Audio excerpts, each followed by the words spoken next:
All right, let's dive right into this explainer. Today we're doing something really powerful. We're going to build a visual memory palace connecting abstract hormonal imbalances directly to their concrete clinical and oral manifestations. By the end of this, you won't just be memorizing textbook facts. You're going to be visualizing the exact biological domino effect that leads straight from a tiny chemical mismatch all the way to complex, systemic pathologies. Let's get into it. Here's our roadmap for today. We'll be hitting hormone physiology simplified, pituitary growth disturbances, thyroid, parathyroid, adrenals, and pancreas, and we'll wrap it all up with a high-yield exam review. Starting off with Section 1, Hormone Physiology Simplified. To truly understand the pathology, we first have to grasp the normal, everyday biological domino effect that's happening inside us right now. Look at this simple sequence. Step 1, a ductless endocrine gland secretes a chemical hormone. Step 2, that hormone travels through the bloodstream. Step 3, it finds and binds to a specific target cell receptor. And finally, Step 4, the cell unlocks and performs its biological action. So the crucial point here is that a hormone is essentially a key traveling through the blood, actively searching for its specific lock. Pathology happens when we have either way too many keys or barely any at all. Okay, moving to Section 2, Pituitary, Growth Disturbances.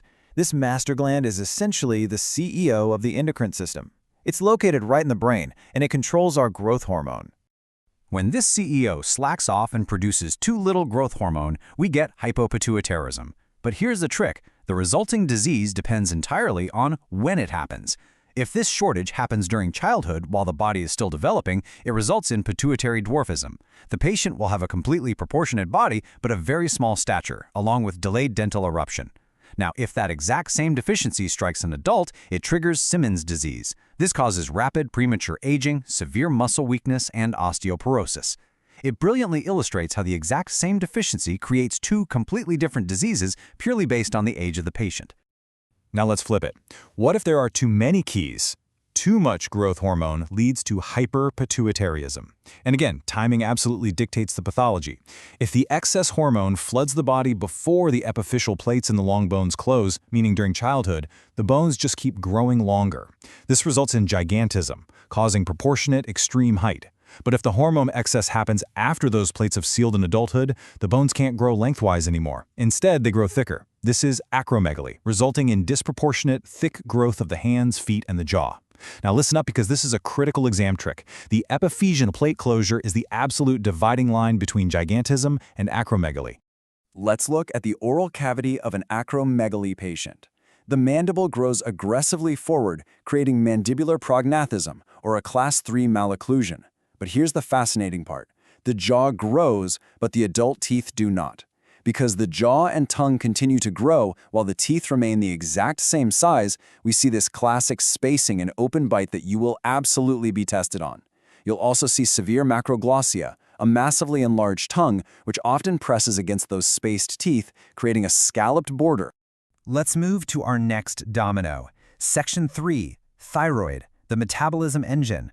We're looking at the butterfly-shaped thyroid gland in the neck, which dictates exactly how fast or slow our body burns fuel. Think of the thyroid like your body's car engine. If it's running too slow, as in hypothyroidism, everything gets sluggish and stores up.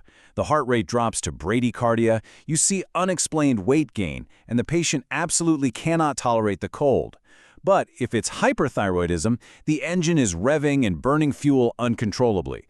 The heart races in tachycardia, the patient loses weight despite eating, and they are constantly hot and sweating. Let's look closely at that slow-running engine, hyperthyroidism. Once again, timing is everything. A lack of thyroid hormone in a child devastates the developing central nervous system, leading to cretinism. A great memory hook here? The C in child matches the C in cretinism. It causes severe mental retardation. But in adults, that same lack of hormone causes myxedema, leaving the patient with generalized swelling, or non-pitting edema, a slow, sluggish speech pattern, and really dry skin. So, how does this engine speed translate to dentistry? Well, it completely controls eruption times. If a 7-month-old infant has all their upper and lower teeth erupting at once, your clinical alarm bells should scream hyperthyroidism. The system is just running way too fast, whereas an 8-year-old with 0 adult teeth points straight to hypothyroidism. Moving right along to Section 4, Parathyroid, The calcium controller. Tucked behind the thyroid are 4 tiny glands with one massive job, strictly controlling the calcium levels in your blood. Let's map out the exact biological domino effect the body uses to raise blood calcium back to a normal state. When calcium drops, the parathyroid secretes PTH. This stimulates osteoclasts to break down your bones and dump that stored calcium straight into the blood. At the exact same time, it tells the kidneys to stop peeing out calcium, and it activates vitamin D so your intestines absorb even more calcium from your food. So what if the parathyroid just stops working? We get hypoparathyroidism, and blood calcium plummets. Calcium normally stabilizes our nerve cells, right? When calcium drops dangerously low, nerves become super hyperexcitable, leading to tetany and this famous facial twitch known as Chvostek's sign. You lightly tap the patient's face just in front of their ear, and their facial muscles will instantly spasm. Conversely, what if the parathyroid goes into overdrive? Hyperparathyroidism. The body rips way too much calcium right out of the bones. If you just memorize stones, bones, and moans, you'll never forget the destructive calcium-leaching effects of hyperparathyroidism. You get kidney stones from all the excess calcium filtering through. You get massive bone destruction, leading to a loss of the lamina dura, a ground glass appearance on X-rays, and the famous central giant cell lesions known as brown tumors. And you get moans, referring to severe peptic ulcers and clinical depression. We're down to our final 2 players. Section 5, Adrenals and Pancreas. Let's look at the stress-managing adrenal glands and the sugar-regulating pancreas. The adrenal cortex produces cortisol, our major stress hormone. Just look at the stark contrast. Addison's disease is a dangerous deficiency of cortisol. You can instantly differentiate these clinically. The patient with Addison's will have a very distinctive bronze discoloration of their gums, alongside weight loss and low blood pressure. On the flip side, an excess of cortisol creates Cushing's syndrome. While the Addison's patient wastes away, the Cushing's patient presents with rapid weight gain, the classic rounded moon face, a fat pad on the back known as a buffalo hump, and high blood pressure. Finally, the pancreas. Beta cells here produce insulin, the vital key that unlocks cells so they can absorb glucose. Diabetes mellitus is the total breakdown of this process. Simply put, type 1 is a missing key problem. An autoimmune attack destroys the beta cells, so zero insulin is made. Type 2, on the other hand, is a broken lock problem. Insulin is produced, but the cell receptors refuse to respond, creating insulin resistance. Both of these result in dangerous hyperglycemia, a flood of trapped sugar in the blood. Because that glucose is trapped in the blood and can't enter the cells, the brain panics and triggers a domino effect of endless eating, drinking, and urination. These are the classic 3 polys. Polyuria, because the kidneys are desperately trying to pee out the heavy glucose. Polydipsia, which is severe thirst, because all that urination causes massive dehydration, often manifesting as severe dry mouth or xerostomia.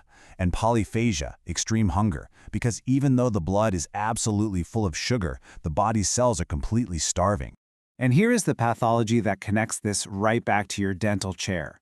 When all that excess glucose sits in the blood, it acts like a thick, sticky syrup, binding to proteins like collagen to form AGs, or advanced glycation end products. This explains exactly why a dentist is often the very first person to diagnose a diabetic patient. The altered collagen completely destroys their wound healing and impairs their immune cells, leading straight to rapid, severe periodontal abscesses. Okay, we've built quite the memory palace today. Let's bring it all together for your exams in Section 6, High-Yield Exam Review. Take a mental screenshot of this matrix right now, because this pattern-matching framework is exactly how you're going to conquer these overlapping clinical scenarios under pressure. See a Class 3 jaw and a massive tongue? Think hyperpituitary acromegaly. See severely delayed eruption? Think hypothyroid. See brown tumors and vanishing lamina dura? That's hyperparathyroid leaching your calcium. See bronze gums? Addison's. See rapid periodontal abscesses? Think diabetes. Let's test that visual metrics right now. If a patient sits in your chair complaining of extreme thirst, a sudden spacing of their teeth, and you notice a bronze pigmentation on their gums, which specific hormonal dominoes have fallen? I'm going to leave you to unravel that clinical puzzle. I really hope this explainer has transformed how you visualize the incredible cause and effect chain of the endocrine system. Keep building those memory palaces, and as always, stay curious.